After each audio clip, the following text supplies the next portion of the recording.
وَإِذْ قَالَ إِبْرَاهِيمُ رَبِّ أَرِنِي كَيْفَ تُحْيِي الْمَوْتَى قَالَ أَوَلَمْ تُؤْمِنْ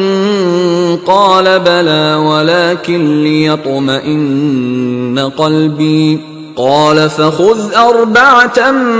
مِّنَ الطَّيْرِ فَصُرْهُنَّ إِلَيْكَ ثُمَّ اجْعَلْ عَلَى كُلِّ جَبَلٍ مِّنْهُنَّ جُزْءًا ثُمَّ ادْعُهُنَّ يَأْتِينَكَ سَعْيًا وَاعْلَمْ أَنَّ اللَّهَ عَزِيزٌ حَكِيمٌ۔ اور جب ابراہیم نے خدا سے کہا کہ اے پروردگار مجھے دکھا کہ تو مردوں کو کیوں کر زندہ کرے گا، خدا نے فرمایا کیا تم نے اس بات کو باور نہیں کیا؟ انہوں نے کہا کیوں نہیں، لیکن میں دیکھنا اس لیے چاہتا ہوں کہ میرا دل اطمینان کامل حاصل کر لے۔ خدا نے فرمایا کہ 4 جانور پکڑ کر اپنے پاس منگا لو اور ٹکڑے ٹکڑے کرا دو، پھر ان کا ایک ایک ٹکڑا ہر ایک پہاڑ پر رکھ دو، پھر ان کو بلاؤ تو وہ تمہارے پاس دوڑتے چلے آئیں گے، اور جان رکھو کہ خدا غالب اور صاحب حکمت ہے۔ مثل الذين ينفقون أموالهم في سبيل الله كمثل حبة أنبتت 7 سنابل في كل سنبلة 100 حبة والله يضاعف لمن يشاء والله واسع عليم۔ جو لوگ اپنا مال خدا کی راہ میں خرچ کرتے ہیں ان کے مال کی مثال اس دانے کی سی ہے جس سے 7 بالیں اگیں اور ہر ایک بال میں 100 دانے ہوں، اور خدا جس کے مال کو چاہتا ہے زیادہ کرتا ہے، وہ بڑی کشائش والا اور سب کچھ جاننے والا ہے۔ الذين ينفقون أموالهم في سبيل الله ثم لا يتبعون ما أنفقوا منا ولا أذى لهم أجرهم عند ربهم ولا خوف عليهم ولا هم يحزنون۔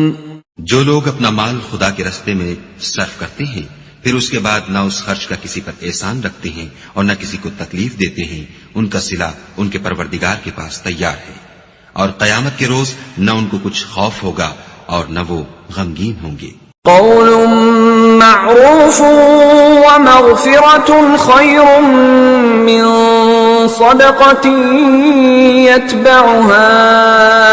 أذى والله غني حليم۔ جس خیرات دینے کے بعد لینے والے کو ایزا دی جائے اس سے تو نرم بات کہہ دینی اور اس کی بے ادبی سے درگزر کرنا بہتر ہے، اور خدا بے پرواہ اور بردبار ہے۔ يا أيها الذين آمنوا لا تبطلوا صدقاتكم بالمن والأذى كالذي ينفق ماله رئاء الناس ولا يؤمن بالله واليوم الآخر فمثله كمثل صفوان عليه تراب فأصابه وابل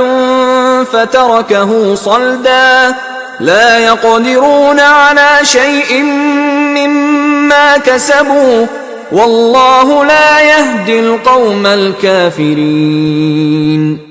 مومنوں اپنے صدقات و خیرات احسان رکھنے اور ایزا دینے سے اس شخص کی طرح برباد نہ کر دینا جو لوگوں کو دکھاوے کے لیے مال خرچ کرتا ہے